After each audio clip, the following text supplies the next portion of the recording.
Hello friends, good morning. चलिए हम लोग ये 32वां टेस्ट सीरीज करेंगे। 31 तक हो चुका था। कितना तक?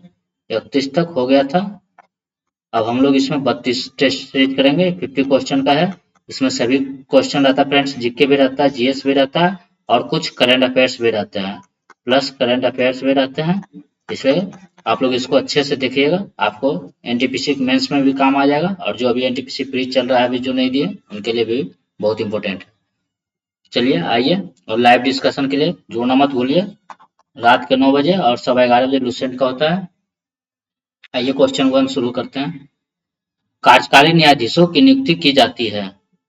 एग्जीक्यूटिव जज आर अपॉइंटेड बाय, यह उच्च उच्च न्यायालय द्वारा। किसके द्वारा? उच्च न्यायालय द्वारा। आर्टिकल आर्टिकल कितना द्वारा? 224 के तहत। कितना? 224 के तहत। और उच्चतम न्यायालय में तदर्थ न्यायाधीशों की नियुक्ति का प्रावधान कितना है? अनुच्छेद 127 के अनुसार। तदर्थ न्यायालय याद रखिएगा, तदर्थ न्यायालय। तदर्थ न्यायाधीश तदर्थ न्यायाधीश उच्चतम न्यायालय में होता है। अनुच्छेद 127। वे विषय जिन पर केंद्र व राज्य सरकारें दोनों कानून बना सकती है उल्लेखित है समवर्ती सूची में। किसमें? समवर्ती सूची में उल्लेखित है। इस पे कौन? केंद्र सरकार और राज्य सरकार दोनों कानून बना सकता है। निम्नलिखित में से कौन सही सुमेलित नहीं है? कौन सही सुमेलित नहीं है? अंतर्राज्यीय परिषद 1990 सही है। राष्ट्रीय विकास परिषद 1952 सही है। राष्ट्रीय मानवाधिकार आयोग, ये राष्ट्रीय मानवाधिकार आयोग 1993 सही है। राज्य पुनर्गठन आयोग, तो ये राज्य पुनर्गठन आयोग है 1953 है। कितना है? 1953।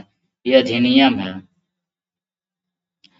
देखिए, आयोग और अधिनियम पूछेगा। अधिनियम तो ये 1953 हो गया आयोग, और अधिनियम हो गया 1956। राज्य पुनर्गठन अधिनियम 1956 और राज्य पुनर्गठन आयोग 1953। तो इसका राइट आंसर यही हो जाएगा, डी। भारतीय संविधान में कौन सा अनुच्छेद कारखानों में बालकों के नियोजन को प्रतिषेध करता है? बहुत अच्छा क्वेश्चन है। तो प्रतिषेध करता है ये अनुच्छेद आर्टिकल कितना? 24। ये 14 वर्ष से कम आयु बच्चों को कारखानों में काम कराना या देना ये कानूनी अपराध है। 5वां, निम्नलिखित में से कौन सा प्रस्ताव सरकार द्वारा प्रस्तुत किया जा सकता है? तो सरकार द्वारा प्रस्तुत किया जा सकता है विश्वास प्रस्ताव। क्या? विश्वास प्रस्ताव सरकार द्वारा प्रस्तुत किया जा सकता है। ये केवल लोकसभा में ही पेश किया जा सकता है, याद रखिएगा, ये केवल लोकसभा में ही।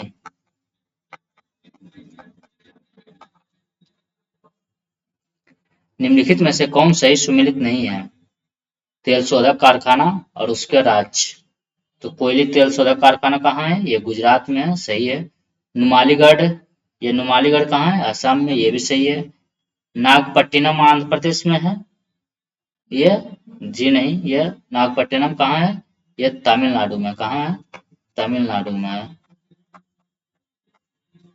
और तातीपाका कहाँ है? ये आंध्र प्रदेश में, ये सही है।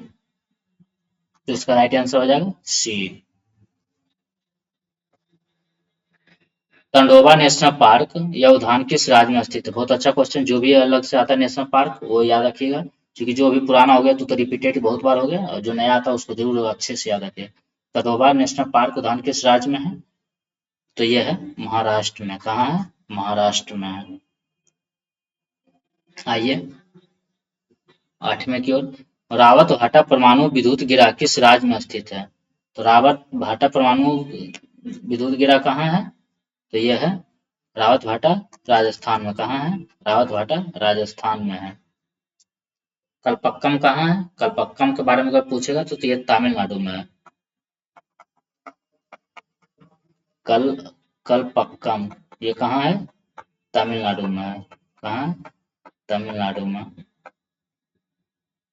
और महाराष्ट्र में कौन सा है? तारापुर है। महाराष्ट्र में तारापुर है। कैगा कहाँ है? कैगा कर्नाटक में है। कैगा कर्नाटक में है। कैगा कहाँ है? कर्नाटक में है। और उत्तर प्रदेश में कौन सा है? नरोरा। कौन सा है? नरोरा। नरोरा विद्युत गिरा। निम्नलिखित में से ग्रेनाइट सिटी के रूप में किस देश को जाना जाता है? तो ग्रेनाइट सिटी के रूप में जाना जाता है एवरडीन, स्कॉटलैंड में। इसको एवरडीन को जाना जाता है। इसको एम्पायर सिटी, न्यूयॉर्क को क्या कहा जाता है? Empire city. Empire city, New York को एम्पायर सिटी कहा जाता है। फिलाडेल्फिया को क्या कहा जाता है? क्वेकर सिटी कहा जाता है। इसको क्वेकर सिटी कहा जाता है। क्या? क्वेकर सिटी कहा जाता है। चलिए आगे। सरहदी गांधी के उपनाम से सरहिंद होगा। सरहिंद। सरहिंद गांधी के उपनाम से किस व्यक्ति को जाना जाता है? सरहिंद। ये खान अब्दुल गफ्फार खान। किनको? खान अब्दुल गफ्फार खान को जाना जाता है। सीमांत गांधी भी, सरहदी गांधी, सीमांत गांधी या बादशाह खान भी। एक और क्या कहा जाता है? ये सीमांत गांधी। सीमांत गांधी और बादशाह खान। कौन सा? बादशाह खान, याद रखिएगा। 11। मानव की कौन सी क्रिया जलवायु द्वारा सर्वाधिक प्रभावित होती है? तो जलवायु द्वारा सर्वाधिक प्रभावित कृषि होती है। क्या होती है? कृषि होती है। निम्नलिखित में से कौन सा घटक जलवायु परिवर्तन का मुख्य कारण है? जलवायु परिवर्तन का मुख्य कारण है प्रदूषण है, ओजोन क्षरण है, ग्रीन हाउस गैस है, मतलब सभी है जलवायु परिवर्तन का मुख्य कारण। ओजोन का फॉर्मूला अगर पूछेगा तो क्या होता है? O3 होता है। O3 होता है ओजोन, याद रखिएगा। भारत में एग्रो इकोलॉजिकल जोन्स की संख्या वर्तमान में कितनी है? तो इसकी संख्या वर्तमान में 20 है। कितनी है? 20 है। ये एग्रो इकोलॉजिकल जोन की संख्या कितनी है? 20 है। ये मिट्टी, जलवायु एवं प्राकृतिक भौगोलिक परिस्थितियों के आधार पर वर्गीकरण किया जाता है, उसी को कहा जाता है एग्रो इकोलॉजिकल जोन। राष्ट्रीय बागवानी परिषद की स्थापना कब की गई थी? तो राष्ट्रीय बागवानी परिषद की स्थापना किया गया था कब?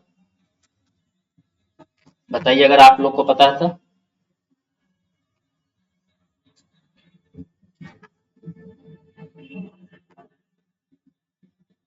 हो जाएगा। राष्ट्रीय बागवानी परिषद की स्थापना किया गया था 1984 में। कब? 1984 में। इसका मुख्यालय कहाँ है? गुरुग्राम में। पूछेगा मुख्यालय कहाँ है? गुरुग्राम हरियाणा में। कहाँ? गुरुग्राम हरियाणा में मुख्यालय।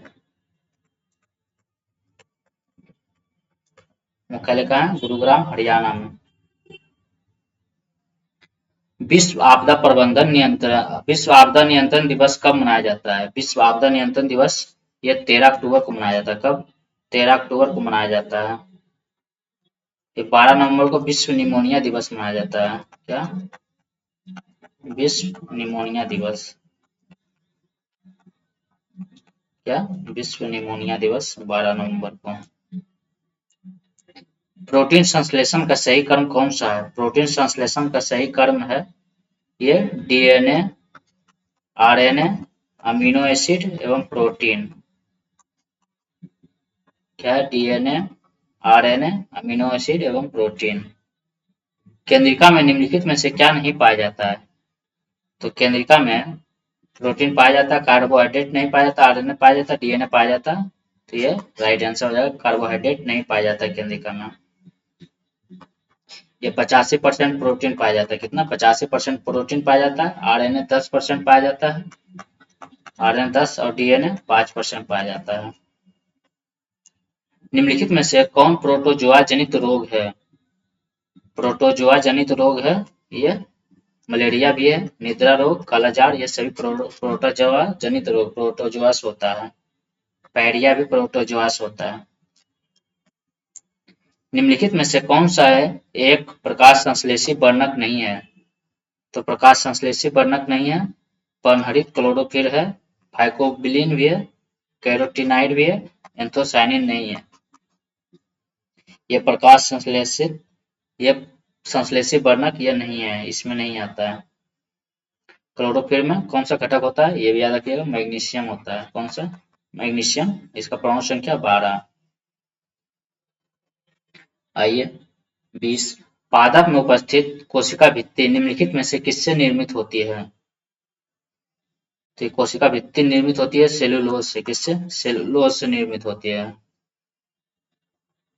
कोशिका भित्ति है ये जंतु और पौधों में भिन्न अलग करता है। पौधों में लचीलापन किस अस्थायी ऊतक के कारण होता है? तो यह अस्थायी ऊतक होता है कॉलन कायमा। कौन होता है? कॉलन कायमा, जिससे कारण पौधों में लचीलापन आता है। वनस्पति जगत का सबसे बड़ा समूह या वर्ग कौन सा है? तो वनस्पति जगत का सबसे बड़ा समूह है थैलोफाइटा है। कौन सा है? थैलोफाइटा है। यह वनस्पति जगत का सबसे बड़ा समूह है या वर्ग है।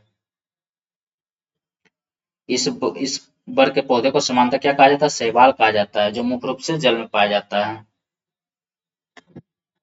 जीवन चक्र की दृष्टि से पौधे का सबसे महत्वपूर्ण भाग क्या है? तो ये सबसे महत्वपूर्ण भाग फूल है। क्या है? पुष्प। क्या है? फूल है।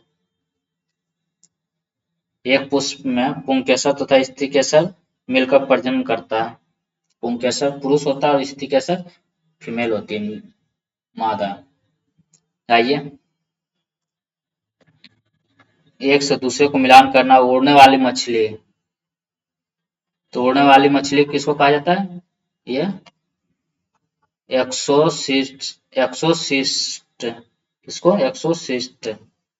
एक्सोसिस्टस। वृक्ष पर चढ़ने वाला मेढक, वृक्ष पर चढ़ने वाले मेढक को कहा जाता है हाइला। क्या कहा जाता है? हाइला।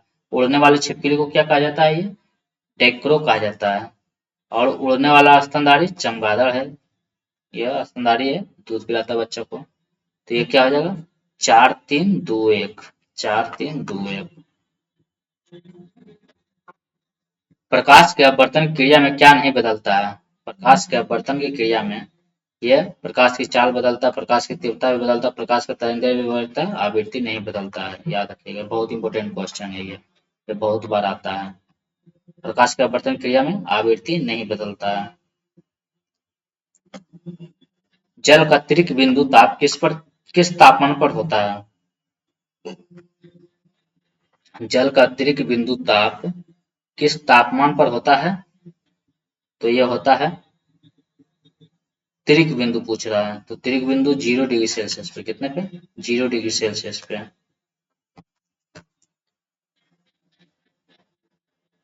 आइए 27, दूरदृष्टि दोष में प्रतिबिंब निम्नलिखित में से कहाँ पर बनता है? दूरदृष्टि दोष में दूर की वस्तु दिखता है लेकिन नजदीक का वस्तु नहीं दिखता है। मतलब दूर का दिखता है लेकिन नजदीक का नहीं दिखता है। तो दूरदृष्टि में प्रतिबिंब बनता है ये रेटिना के, दूर दिखता है लेकिन नजदीक नहीं दिखता है। तो ये प्रतिबिंब कहाँ बनेगा? रेटिना के पीछे बनेगा। रेटिना के पीछे बनेगा, इसका फोकल दूरी बढ़ जाता है तो रेटिना पीछे बनता है, इसलिए ये दिखाई नहीं देता है। याद रखिएगा। और इसके उल्टा हो जाता है निकट दृष्टि दोष में रेटिना के आगे बनता है। इसके उपचार के लिए दूरदृष्टि के लिए कौन सा किया जाता है? दूरदृष्टि के दोष के लिए अवतल लेंस का, इसका अवतल लेंस का प्रयोग किया जाता है। सॉरी, निकट दृष्टि दोष के लिए अवतल लेंस का, इसका उत्तर लेंस का प्रयोग किया जाता है। क्या? उत्तल। निम्न में से किन भौतिक राशियों को व्यक्त करने के लिए केवल परिमाण की आवश्यकता होती है? केवल परिमाण की आवश्यकता होती है विद्युत धारा की। ये विद्युत धारा कौन सी राशि है? ये भी याद रखिए, ये एक अदिश राशि है। निम्नलिखित में से कोणीय वेग की विमा, कोणीय वेग की विमा क्या है? तो कोणीय वेग होता है कोण बटे समय होता है। कोण बटे टाइम समय होता है। तो ये कोण का तो क्या हो जाता है? कोण का कुछ नहीं होता, तो ये L0 या 0 मान सकते हैं कुछ, और ये सिर्फ टाइम हो जाएगा। तो टाइम इनवर्स होगा सिर्फ। टाइम इनवर्स किसमें है? इसमें है सिर्फ। M0 ये तो 1 हो जाएगा, L0 1 हो जाएगा, ये टाइम इनवर्स यही होगा इसका। भाप अंगार गैस मिश्रण, बहुत अच्छा क्वेश्चन। भाप अंगार गैस मिश्रण कौन सा है?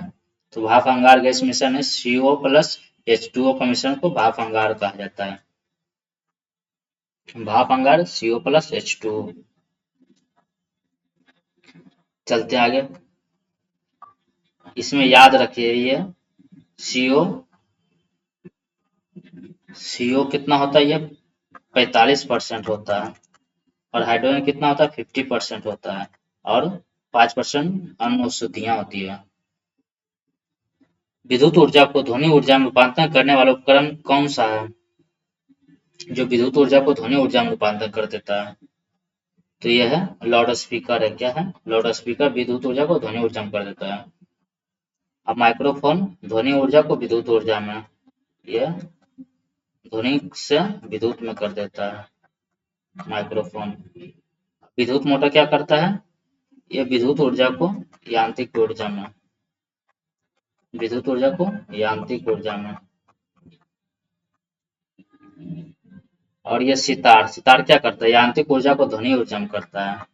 ये यांत्रिक ऊर्जा को ध्वनि ऊर्जा में करता है कन्वर्ट। निम्नलिखित में से कौन सा कथन सत्य है? तो कौन सा कथन सत्य हो जाएगा? ये पृथ्वी के घूर्णन गति घटने पर जी का मान बढ़ता है। पृथ्वी घूर्णन गति घटने पर जी का मान बढ़ता है। घुलनशील नमक मिलाने पर जल के पृष्ठ तनाव पर क्या प्रभाव पड़ता है?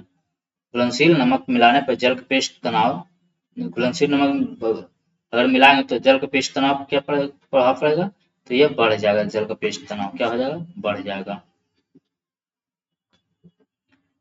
आइए, ट्यूमर का पता लगाने के लिए निम्नलिखित में से किसका उपयोग किया जाता है?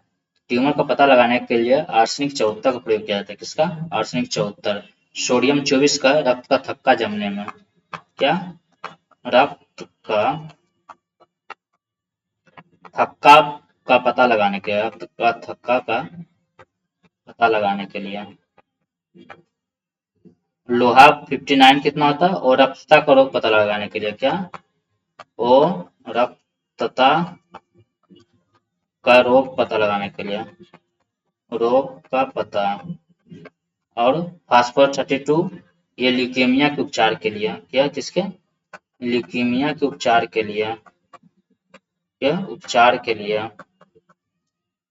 35 आधुनिक आवर्त सारणी के वर्ग में ऊपर से नीचे आने पर तत्वों का आकार क्या होता है? तो तत्वों का आकार बढ़ता है। सिल्वेनाइट निम्नलिखित में से किस धातु का अयस्क है? तो सिल्वेनाइट सोना का अयस्क। किसका है? सोना का अयस्क है। सोना का संकेत कितना होता है? Au औरम इसका, उसको कौन सा नाम बोलते हैं? जो भी वो नाम है उसको औरम से लिया गया, लैटिन नाम। सिंथेटिक कंबल, स्वेटर इत्यादि बनाने में ऊन के विकल्प के रूप में इस्तेमाल होने वाला पॉलीमरिक फाइबर क्या है? पॉलीमरिक फाइबर है ये ओलोरो, क्या है? ओलोरोलोन, क्या है? ओलोरोलोन। ट्रांसफार्मर का उपकरण है, जो ट्रांसफार्मर का उपकरण है ये क्या है? ये वोल्टेज बढ़ाता है और वोल्टेज कम करता है। ट्रांसफार्मर का यही उपयोग है, वोल्टेज को बढ़ाना और कम करना। आइए 89 की ओर। निम्नलिखित में से कौन सा एक रेडियोएक्टिव तत्व नहीं है? रेडियोएक्टिव तत्व नहीं है, ये प्लूटोनियम है, यूरेनियम भी है, थोरियम भी है, टाइटेनियम नहीं है रेडियोएक्टिव तत्व। ये डी ब्लॉक का धातु है। कौन सा ब्लॉक का? D block.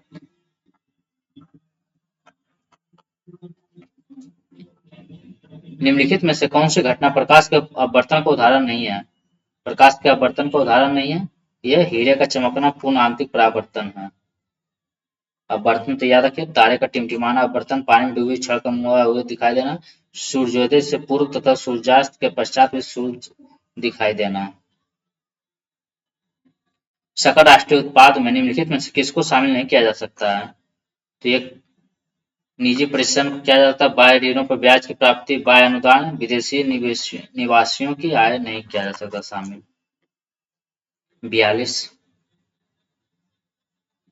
अगर किसी देश का भुगतान संतुलन विपरीत हो गया हो तो उसे किस संस्था से मदद लेनी पड़ेगी? उसे लेनी पड़ेगी अंतर्राष्ट्रीय मुद्रा कोष से। किससे? अंतर्राष्ट्रीय मुद्रा कोष से। जब पैसे की आपूर्ति बढ़ जाती है और पैसे की मांग कम हो जाती है तो यह क्या होगा? तो ये हो जाएगा ब्याज की दर में कमी हो जाएगा।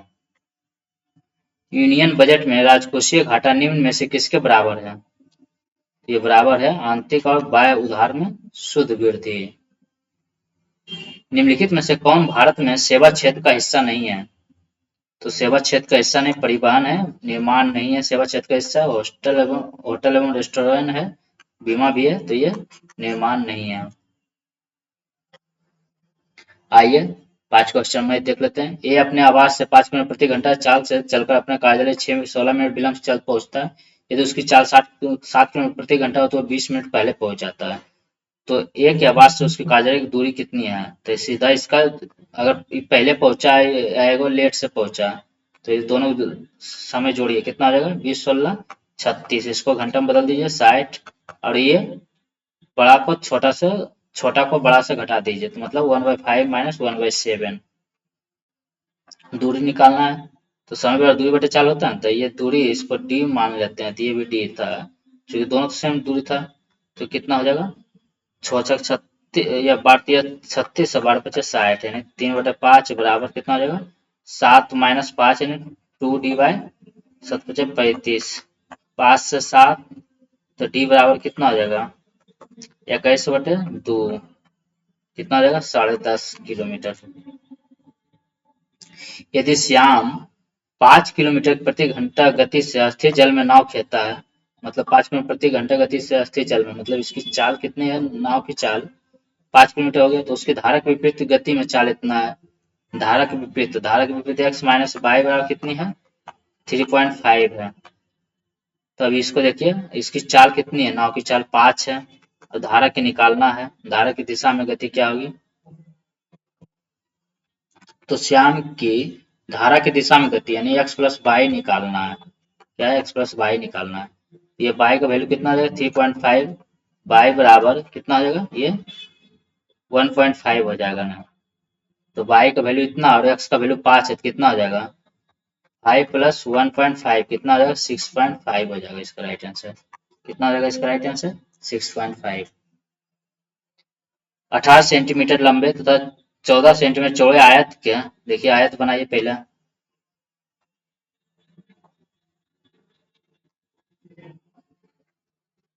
आयत बन गया। अब इसमें क्या कर रहा है? 18 सेंटीमीटर है और 14 सेंटीमीटर है। खींचे जा सकने वाले बड़े वृत्त का क्षेत्रफल। तो बड़ा वृत्त तो कौन हो सकता है? क्योंकि वृत्त बनाएंगे इस तरह बनेगा वृत्त जो इसको भी और इसको भी करे, इसको भी स्पर्श करता है और इसको भी स्पर्श करता है।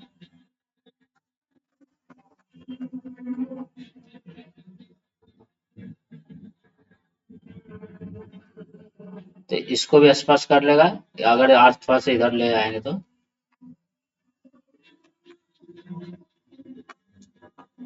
तो इसको भी स्पर्श कर, तो बड़ा वृत्त तो यही बनेगा, तो बड़ा वृत्त ये बनेगा, तो मतलब यही इसका आर हो जाएगा। 2r जो होगा ये 2r, तो ये 2r व्यास होगा ना, तो 14 व्यास होगा, यानी 2r बराबर 14। तो r का वैल्यू कितना निकल गया? 7 हो गया, तो यानी त्रिज्या 7 निकलेगा।